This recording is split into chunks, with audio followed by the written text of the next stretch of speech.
Bonjour à tous. C'est bon de vous voir encore une fois ce matin.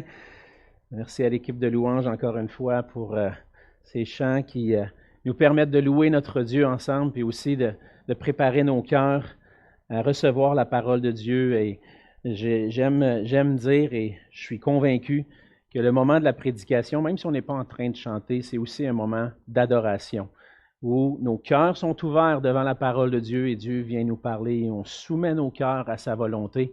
C'est une manière d'adorer notre Dieu. Et ce matin, on va continuer dans notre série dans l'Évangile de Luc, mais juste avant, j'aimerais peut-être faire quelques petites annonces. Premièrement, vous avez entendu plus récemment, entre autres, je pense que c'est au début de la semaine ou la semaine dernière, je ne me souviens plus, mais nos gouvernements ont annoncé la mise en place d'un passeport vaccinal. Et puis, plusieurs m'ont posé la question, est-ce que ça va être nécessaire d'avoir un passeport vaccinal? Faut-il que je sois vacciné pour pouvoir venir à l'Église? Mais jusqu'à maintenant, non. Et puis, c'est clair, le gouvernement s'est prononcé, les lieux de culte ne sont pas tenus de devoir exiger le passeport vaccinal. Ça nous fait plaisir. Mais on veut continuer quand même de respecter les mesures sanitaires. Puis je voulais faire un petit rappel parce que des fois, on a tendance peut-être à oublier, puis avec le temps, se laisser aller un peu. Puis donc, ce qui est important pour nous comme lieu de culte à respecter, évidemment, c'est la distanciation de 2 mètres, ça demeure. Et puis aussi le port du masque lorsqu'on est dans des déplacements. Aussi, pendant qu'on chante, il faut garder le masque. Le seul moment où on peut l'enlever, c'est le moment où on est en silence et puis qu'on écoute la parole de Dieu, comme en ce moment, vous pouvez l'enlever. Mais quand on se lève, on chante, on se déplace, c'est important de le garder. C'est ça les règles lesquelles on doit se soumettre. Et puis, on vous encourage aussi à venir, à vous inscrire, à réserver vos places pour s'assurer qu'on respecte le nombre là, qu'on peut accueillir. Et si jamais, des fois, vous ne recevez pas notre courriel hebdomadaire, que vous n'avez pas les annonces, puis que vous aimeriez être au courant de ce qui se passe à l'Église, vous pouvez aller voir Mimose en arrière, elle va prendre en note votre courriel, on va vous ajouter sur notre liste de distribution, vous allez recevoir toutes les informations qu'il faut, les liens qui sont nécessaires pour pouvoir s'inscrire et venir le dimanche matin. Donc, je voulais simplement mentionner ça ce matin, puis s'assurer que on donne un exemple aussi dans le respect de ce que le gouvernement nous demande. L'année commence bientôt, l'année scolaire en quelque sorte. À toutes les fois, moi j'ai l'impression que l'année, c'est pas le 1er janvier que ça commence, c'est au mois de septembre qu'elle commence. On dirait notre vie fonctionne. Les vacances finissent, puis là on recommence. C'est comme c'est là que la nouvelle année commence. Mais avec la nouvelle année scolaire, il y a aussi la reprise des activités à l'Église, puis il y a plusieurs cours qui vont être offerts cet automne, puis je voulais en mentionner quelques-uns qui vont commencer très bientôt. D'ailleurs, il y a M. Bouchard qui va continuer son étude biblique le jeudi matin à 10h, et puis déjà cette semaine, ça recommence. Donc à 10h, il va y avoir un dîner spécial, et puis les études dans le livre d'Exode vont continuer. Je sais que tranquillement traversent l'Ancien Testament et puis sont rendus dans le livre d'Exode. Et donc, vous pouvez vous joindre à eux le jeudi matin à 10h. Il va y avoir aussi un cours former des disciples de Jésus-Christ. Ça va être notre frère Pierre Morin qui va enseigner ce cours-là. Ça va être les dimanches soirs aux 2 semaines à partir du 26 septembre, si je ne me trompe pas. Donc, c'est les dimanches soirs à 19h. Pierre Morin va animer ce cours-là et puis ça va être une bonne manière d'apprendre, de dire qu'est-ce que c'est réellement un disciple de Jésus-Christ et comment on peut en former d'autres. Comment moi je peux aider d'autres personnes à suivre le Seigneur Jésus, à marcher pour lui. Donc ça va être le sujet abordé.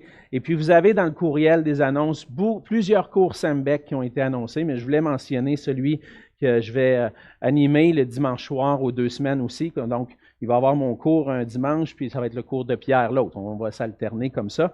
Et puis, le cours de survol de l'Ancien Testament 3, qui est avec notre séminaire de l'association Sembec.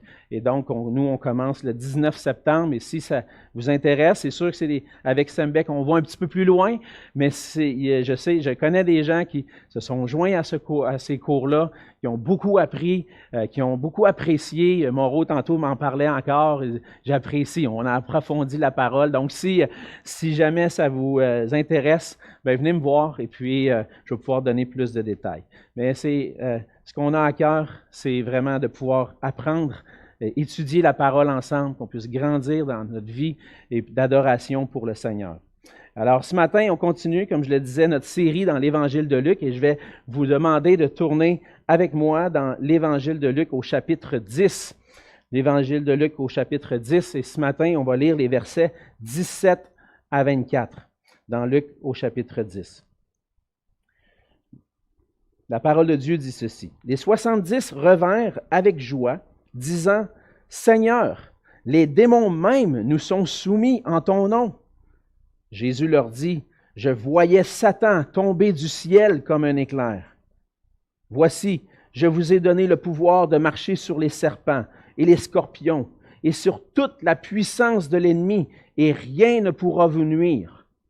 Cependant, ne vous réjouissez pas de ce que les esprits vous sont soumis, mais réjouissez-vous de ce que vos noms sont écrits dans les cieux. » En ce moment même, Jésus tressaillit de joie par le Saint-Esprit, et il dit, « Je te loue, Père, Seigneur du ciel et de la terre, de ce que tu as caché ces choses aux sages et aux intelligents, et de ce que tu les as révélées aux enfants.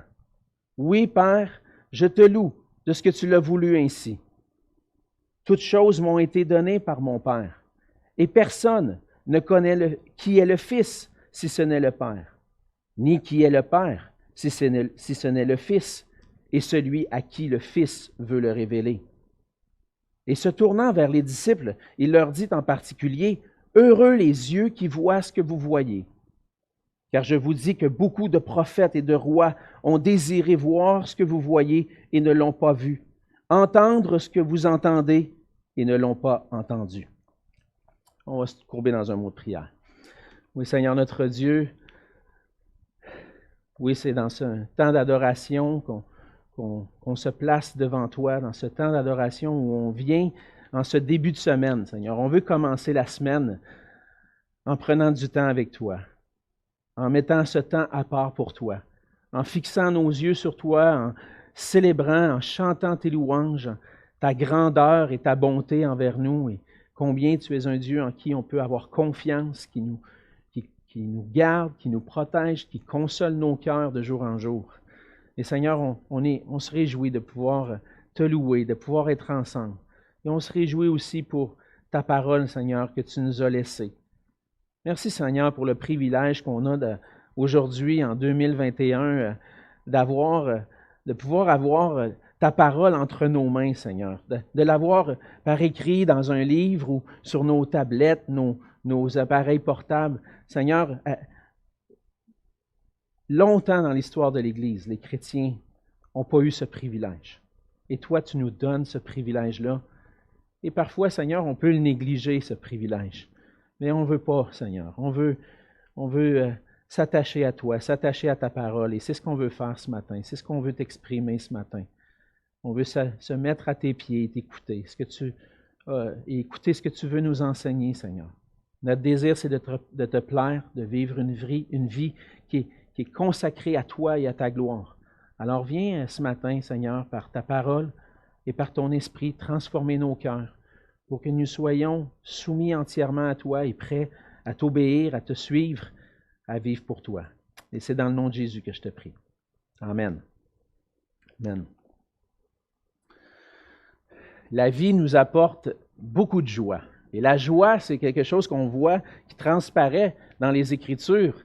Le Seigneur même, l'apôtre Paul disait que le Seigneur donne la joie, non seulement aux chrétiens, mais même aux non-chrétiens. Il donne le plaisir, des joies de vivre. Et j'entendais récemment des gens qui faisaient une analyse du peuple québécois. Les Québécois, qu'est-ce qui caractérise les Québécois? Et souvent, ce qu'on entend dire des Québécois, c'est un peuple qui a une joie de vivre, qui aime vivre, qui aime avoir du plaisir. Et on peut tous se rappeler de moments dans notre vie où on a vécu des moments de joie, même de grande joie. Toutes sortes de choses peuvent arriver. Je me souviens d'un moment quand j'étais au secondaire, j'avais de la difficulté dans une matière, puis là, j'avais étudié, puis j'avais eu l'examen, puis quand j'ai eu le résultat de mon examen, hey, j'ai sauté, yes, yes, 85% en histoire, hey, je coulais la matière, puis là, je l'avais réussi, puis yes! Ou encore d'autres moments, je vois souvent les sportifs, les équipes sportives, les fans, on voit ça à la télévision quand une équipe remporte la victoire. Ah, les joueurs se rassemblent, puis ouais, on a gagné! Des moments de joie extraordinaires. Mais un moment où je me rappelle, fait cocasse, entre autres, des faits cocasses, de moments de joie exubérants, je dirais, c'est quand j'étais, depuis mon jeune âge, j'écoutais l'émission à la télévision, vous connaissez certainement, une émission américaine qui dure depuis plusieurs années, l'émission The Price is Right. Et puis là, il y avait des gens dans la salle, des participants qui attendaient que leur nom soit mentionné. Et là, lorsqu'on annonçait le nom de la personne, hey, vous avez l'image dans votre tête. Yeah, yeah! Cours en avant. Puis là, il essaye de donner le prix. Puis là, quand il réussissait à monter pour jouer à un jeu, oh là, c'est encore pire. Puis là, lorsque la porte s'ouvrait, puis c'est un new car, oh là, la joie, mon ami. Hein? Ça, c'était... J'avais vu de la joie exubérante, je vous le dis, dans ces moments-là. Mais le Seigneur permet plusieurs joies dans nos vies, puis des fois des joies exubérantes. Mais une question qu'on doit se poser ce matin, et que je veux te poser à toi, qu'est-ce qui te donne le plus de joie? Qu'est-ce qui te rend le plus heureux? En tant que chrétien, on peut goûter des privilèges, des bénédictions de pouvoir vivre avec le Seigneur, des bénédictions que d'autres n'ont pas. On peut voir des réponses à nos prières. On priait pour que le Seigneur nous délivre d'une maladie, puis le Seigneur nous a guéris. Amen, merci Seigneur, on a beaucoup de joie, puis on l'exprime cette joie-là ensemble. Puis c'est correct, c'est bon de pouvoir vivre, d'exprimer notre joie. Mais parfois, parmi toutes les bénédictions que le Seigneur nous donne, les bénédictions qu'on peut vivre en tant que chrétien, on peut perdre de vue la bénédiction ultime. Et le passage de ce matin poursuit, en quelque sorte, cette idée-là. Qu'est-ce que c'est la joie ultime? Il poursuit dans l'Évangile, dans cette section de l'Évangile de Luc, où Jésus est en route vers Jérusalem. La semaine passée, on a vu que Jésus avait envoyé 70 disciples en mission pour préparer son chemin dans les villes qu'il allait visiter. Et là, ce matin, on voit que les disciples reviennent de leur mission. Ils reviennent de leur mission avec une grande joie. Ils se mettent à raconter à Jésus ce qu'ils ont vécu, les moments extraordinaires, la joie qu'ils ont eue de voir des ennemis spirituels de Dieu reculer devant eux. Mais alors qu'ils expriment leur joie dans la mission, le Seigneur va en profiter pour faire deux choses. Premièrement, il en profite pour les enseigner sur ce qui devrait vraiment faire leur joie. Et deuxièmement, il va lui-même exprimer sa joie débordante. Et à travers le passage de ce matin, au travers du récit que Jésus, on va voir ensemble que Jésus nous enseigne à nous aujourd'hui que la vraie joie est pour ceux à qui Dieu fait la grâce de reconnaître en Jésus-Christ leur Sauveur et leur Seigneur. Tu veux vivre la vraie joie que Dieu promet, c'est lorsque Dieu nous fait la grâce de reconnaître Jésus-Christ comme Sauveur et Seigneur. Et on voit premièrement dans les versets 17 à 20 ce moment où les disciples arrivent, mais à travers cette petite section-là, on voit que la vraie joie est pour ceux que Dieu a choisis. Les disciples, comme je le mentionnais, vivent la joie de la mission. Ils ont été envoyés en mission et reviennent de cette mission-là avec joie. Ils sont allés dans des villes, dans des villages. Ils ont annoncé l'Évangile. Et le Seigneur les avait envoyés pour guérir des maladies.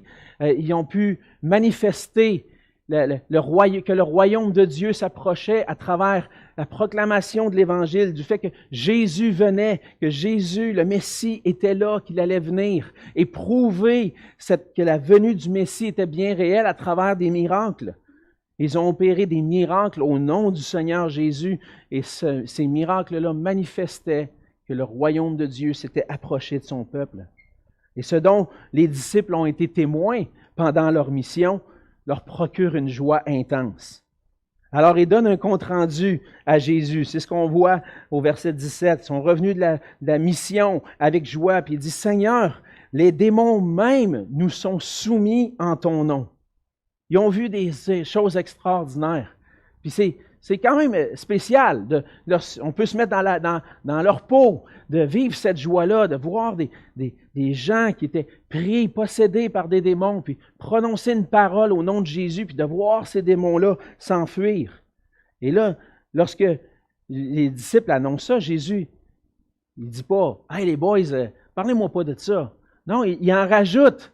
Il dit « Pendant que vous étiez en mission, il dit au verset 18, « Je voyais Satan tomber du ciel comme une éclair. » C'était bien réel ce que vous avez vu. En réalité, Jésus est là et il dit, « Ce que vous avez vu, la puissance qui a été manifestée en mon nom, c'est une puissance qui est bien réelle.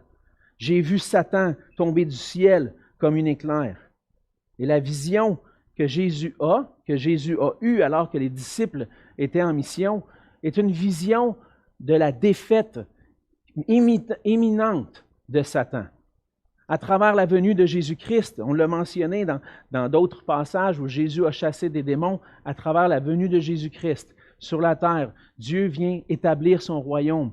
Dieu vient accomplir le salut. Et à travers la mort et la résurrection de Jésus, son ascension au ciel et sa cession, le fait qu'il s'assoit à la droite de Dieu, ça démontre que Jésus est le Tout-Puissant. Il est le Christ, le Messie. Et cette vision-là que Jésus a manifeste que Satan va perdre. Les forces ennemies, les ennemis spirituels de Dieu sont entièrement soumises à Jésus-Christ. Jésus a donné le pouvoir aux disciples sur toutes les puissances ennemies. Et c'est dans le nom de Jésus, et c'est important à souligner, les disciples, il dit, les démons même nous sont soumis en ton nom. Il n'était pas là en arrivant à dire, moi je suis Pierre, puis je suis le disciple de Jésus, je suis Pierre, fait que je te donne, je te chasse. Non, ce n'était pas à cause des disciples eux-mêmes, c'était à cause de la puissance du nom de Jésus. Et Jésus, au nom de Jésus, de Nazareth, le Messie, le roi, les démons étaient chassés. Et Jésus va continuer, il va dire, je vous ai donné même, au verset 19, le pouvoir de marcher sur les serpents et les scorpions, et sur toute la puissance de l'ennemi, et rien ne pourra vous nuire. Et là, on peut se poser la question, c'était quoi? Qu'est-ce que ça veut dire exactement ça? Est-ce que les disciples pouvaient vraiment marcher sur des serpents et des scorpions sans être blessés ou quoi que ce soit? C'est possible, parce qu'on voit à certains moments dans les débuts de l'histoire de l'Église que, entre autres, l'apôtre Paul, à un certain moment donné, était sur une île, avait échoué sur une île, avait mis sa main dans un tas de broussailles, il y a une vipère qui s'était attachée, puis là, tout le monde s'attendait à ce qu'il meure sur le coup, mais finalement, non, il a été guéri. Fait que oui, il y a eu des moments où physiquement, mais je pense que le langage ici suggère davantage que c'est sur des puissances spirituelles, manifestées par les serpents et les scorpions, et toute la puissance ennemie. Et le Seigneur leur a dit, leur a promis, il n'y a rien qui va pouvoir vous nuire. Il n'y a rien qui va pouvoir nuire au message de l'Évangile de progresser, parce que Jésus est le roi, et en son nom, celui qui possède tout pouvoir, c'est possible que son royaume avance. Il a le pouvoir d'envoyer ses disciples en mission, puis il a le pouvoir d'accomplir des choses extraordinaires à travers eux. Il a le pouvoir sur tout ce qui s'oppose au royaume de Dieu.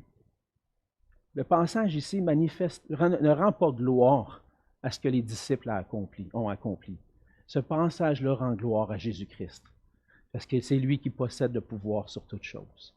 Et de la même façon que Jésus a envoyé ses disciples et qu'ils avaient le pouvoir sur les ennemis spirituels de Dieu, de la même façon, Jésus a promis qu'il allait bâtir et protéger son Église. Les forces ennemies ne peuvent rien contre l'Église de Jésus-Christ. Dans Matthieu 16, au verset 18, Jésus va répondre à Pierre en disant « Et moi, je te dis que tu es Pierre, et que sur ce roc, je bâtirai mon Église, et que les portes du séjour des morts ne prévaudront point contre elle. L'ennemi ne peut rien contre l'Église de Jésus-Christ. Pourquoi? Parce que c'est Jésus qui bâtit son Église. Et jusqu'au retour de Jésus-Christ dans la gloire, le royaume de Dieu va continuer de progresser, va continuer de s'établir à travers la proclamation de l'Évangile. Et l'Évangile, c'est la manifestation de la puissance de Dieu pour le salut de quiconque croit. Alors, lorsque Jésus nous envoie en mission, il nous envoie avec la possibilité de proclamer l'Évangile. Et cet Évangile-là est tout-puissant, peut transformer des cœurs, peut transformer les cœurs les plus endurcis.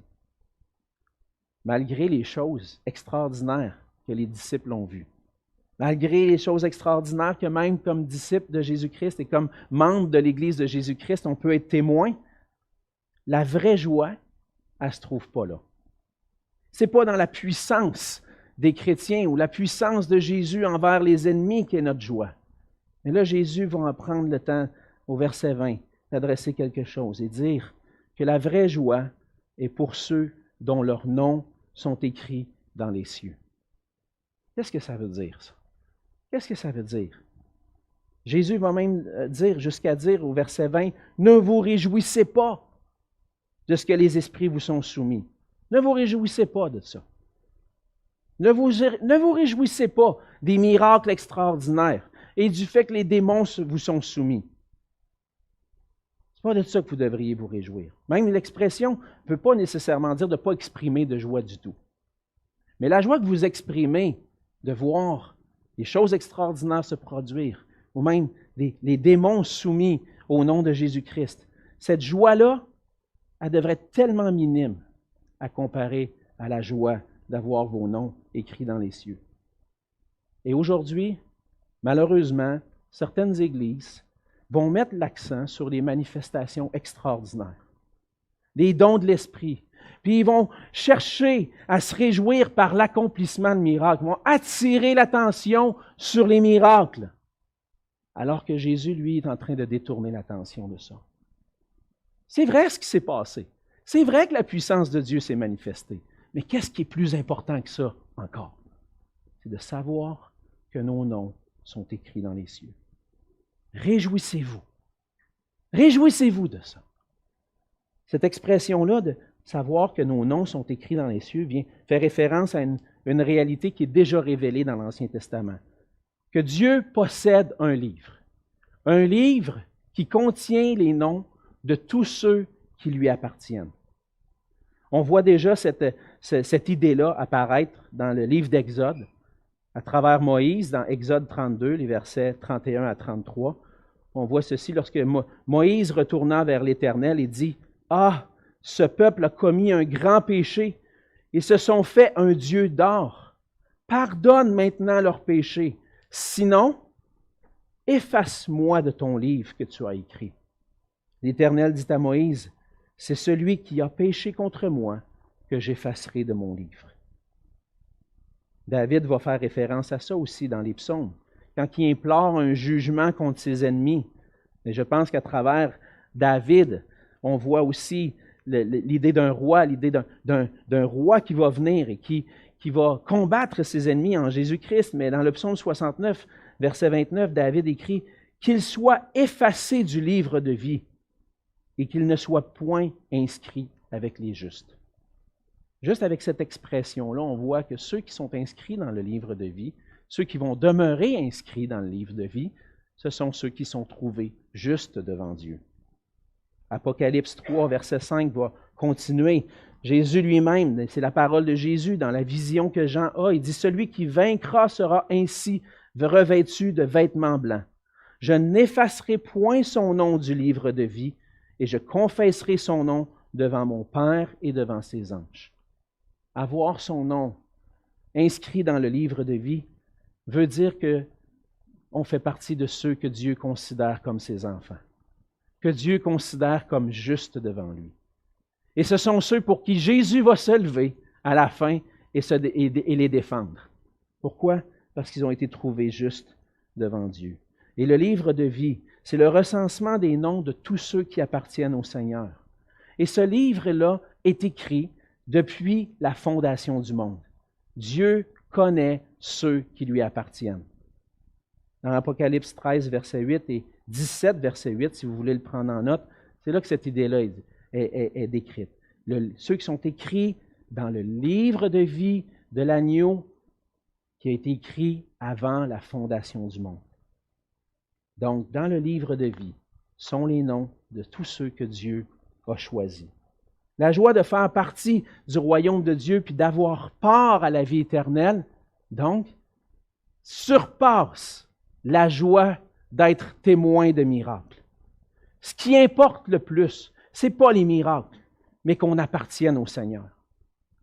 Être témoin, puis même participer à des miracles au nom de Jésus, ne garantit pas ta destinée. Matthieu 7, Jésus lui-même dit, « Ceux qui me disent, Seigneur, Seigneur, n'entreront pas tous dans le royaume des cieux, mais seulement celui qui fait la volonté de mon Père qui est dans les cieux. Plusieurs me diront en ce jour-là, Seigneur, Seigneur, n'avons-nous pas prophétisé par ton nom? N'avons-nous pas chassé des démons par ton nom? N'avons-nous pas fait beaucoup de miracles par ton nom? Alors je leur dirai ouvertement, je ne vous ai jamais connus. Retirez-vous de moi, vous qui commettez l'iniquité. » Les miracles ne sont pas la preuve de ton salut. Le fait que tu aies été choisi par le Père avant la fondation du monde, puis que ton nom est inscrit dans le livre de vie, cela garantit ta destinée éternelle. Alors attention aux églises, aux enseignants qui mettent l'accent sur les choses extraordinaires qui peuvent se passer, sur des dons miraculeux, puis négliger la prédication de l'Évangile de Jésus-Christ. Mais je vais être dur. L'Internet est un beau dépotoir rempli d'ordures des faux docteurs qui ne prêchent pas le seul et vrai Évangile. Soyez prudents. Soyez prudents sur ce que vous écoutez. Jésus dit que le plus important, c'est d'avoir ton nom inscrit dans le livre de vie. Puis tous les miracles, toutes les belles choses extraordinaires ne garantissent pas ton salut. Mais la vraie joie est pour ceux qui ont été choisis par Dieu et dont les noms sont inscrits dans les cieux. Maintenant, là, tu vas me dire, ouais, mais là, comment est-ce que je peux faire, moi, pour savoir si mon nom est vraiment inscrit? Jésus avance un petit peu plus loin, dans les versets 21 à 22. Comment est-ce que c'est possible que ceux que Dieu a choisis avant la fondation du monde puissent en venir à en avoir l'assurance que leurs noms sont inscrits dans le livre de vie? Ça commence, premièrement, avec un autre sujet de joie que Jésus va exprimer dans les versets 21 et 22, la joie, que la vraie joie est pour ceux à qui le Père se révèle en Jésus-Christ. En réalité, l'accomplissement de notre salut personnel, pour l'accomplissement de notre salut personnel, la première étape, c'était que Dieu nous choisisse pour faire partie de son royaume. Pour que notre élection, le fait qu'on est choisi par le Père, soit confirmé, il fallait que le Père se révèle à nous en Jésus-Christ. Parce que c'est Jésus-Christ qui nous révèle le Père. Et c'est la vraie joie, non seulement pour ceux que le Père a choisis, mais ça va un peu plus loin. Ceux que le Père a choisis vont connaître le Père.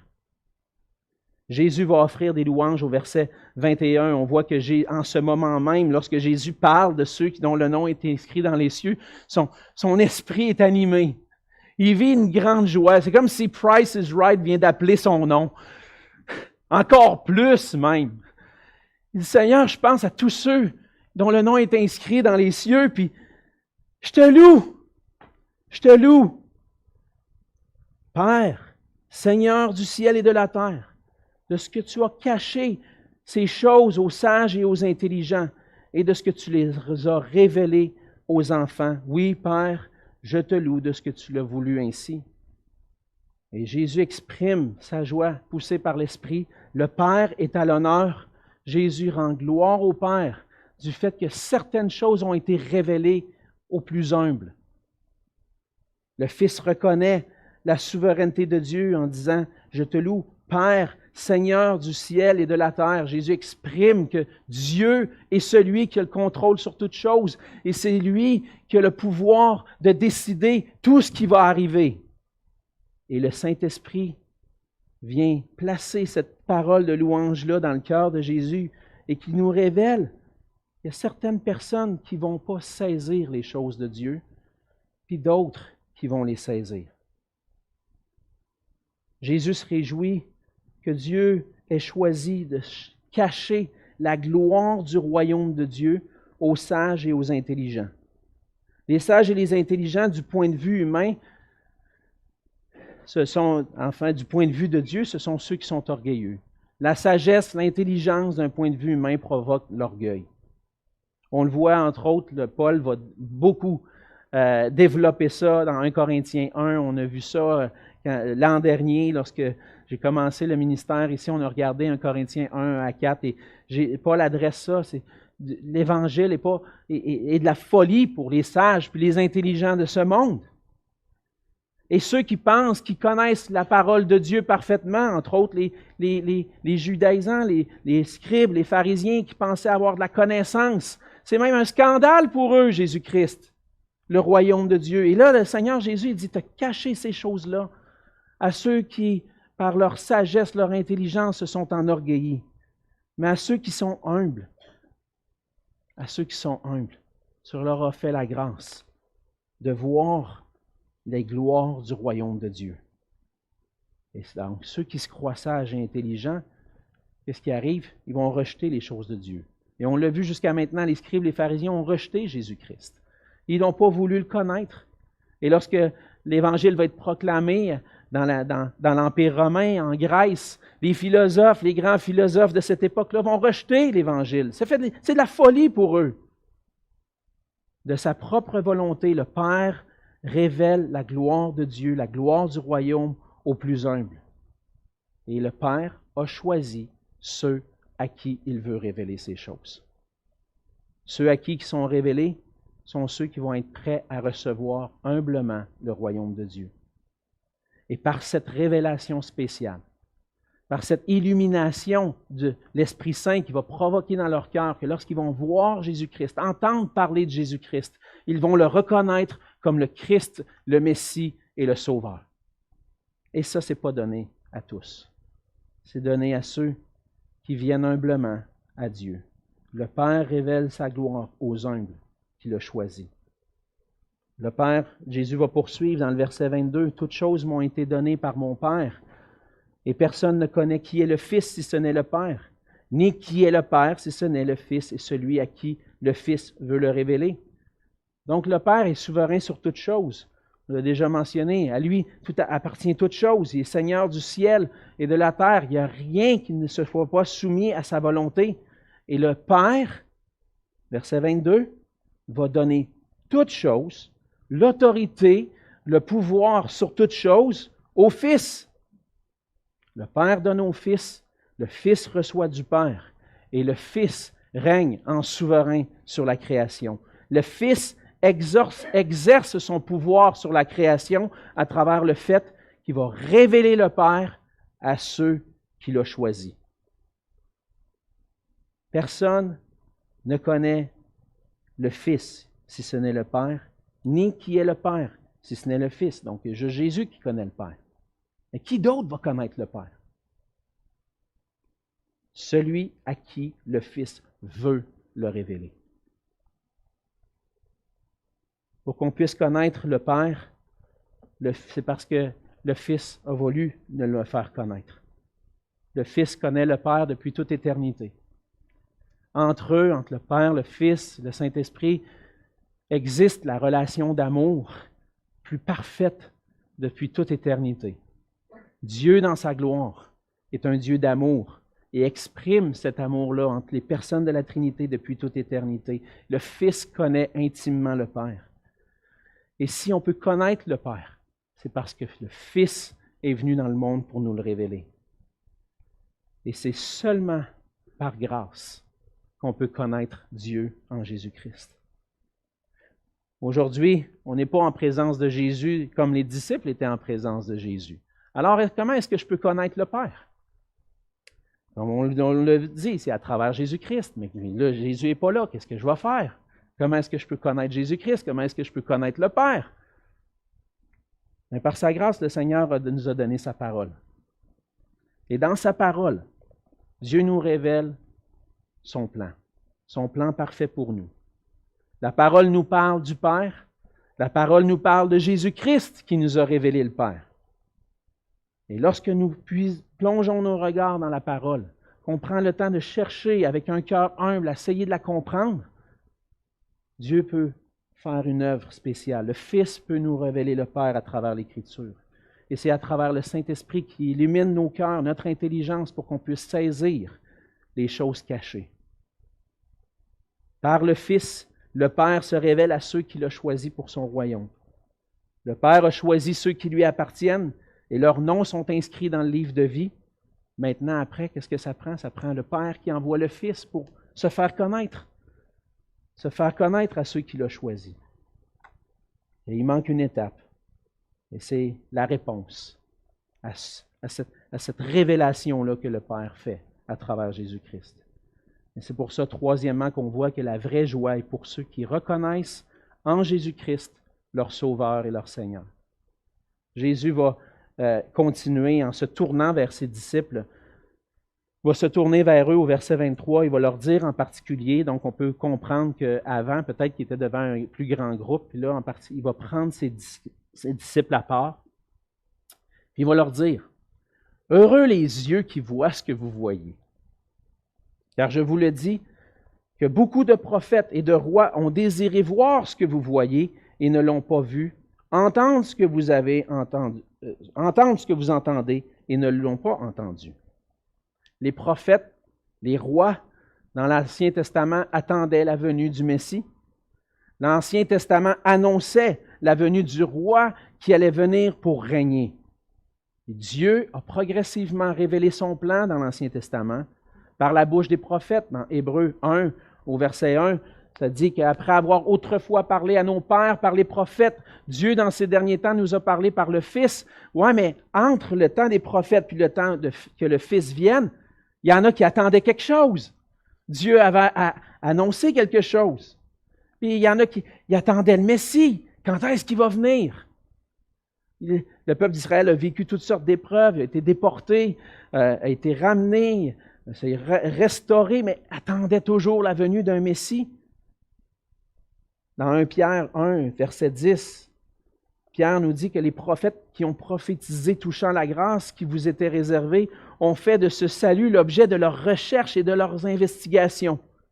Ils voulaient sonder l'époque et les circonstances marquées par l'Esprit de Christ qui était en eux et qui attestaient d'avance les souffrances de Christ et la gloire dont elles seraient suivies.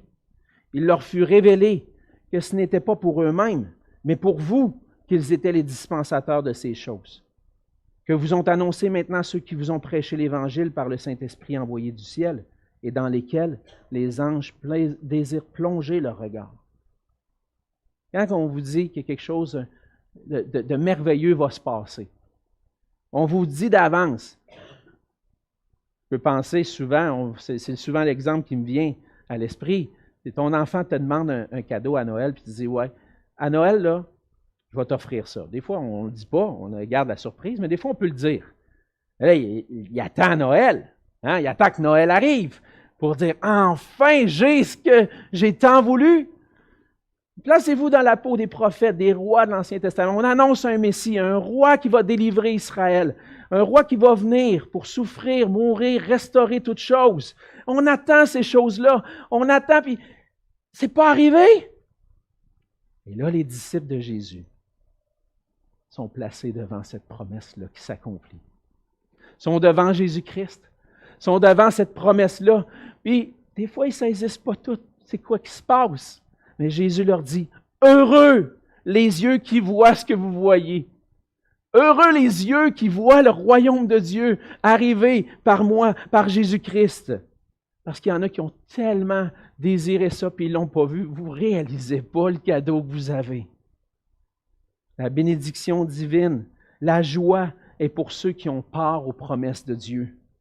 Les disciples sont témoins de cet accomplissement-là.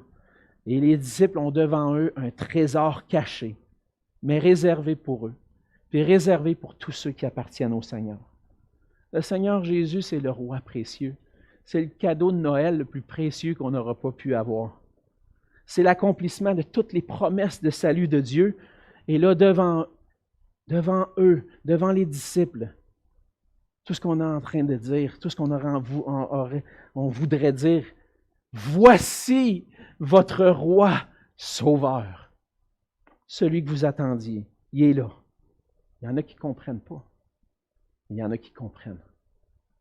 Les disciples de Jésus sont bénis d'être parmi ceux qui ont part aux promesses de Dieu. Et on voit par là qu'ils sont les bénéficiaires de la grâce souveraine de Dieu. Notre salut, c'est par la grâce seule de Dieu. C'est par Jésus-Christ seul. Puis Dieu nous accorde toutes les bénédictions spirituelles du royaume de Dieu parce qu'il nous a choisis, parce qu'il nous a révélé Jésus-Christ, puis on a reconnu en lui notre Sauveur, notre Seigneur.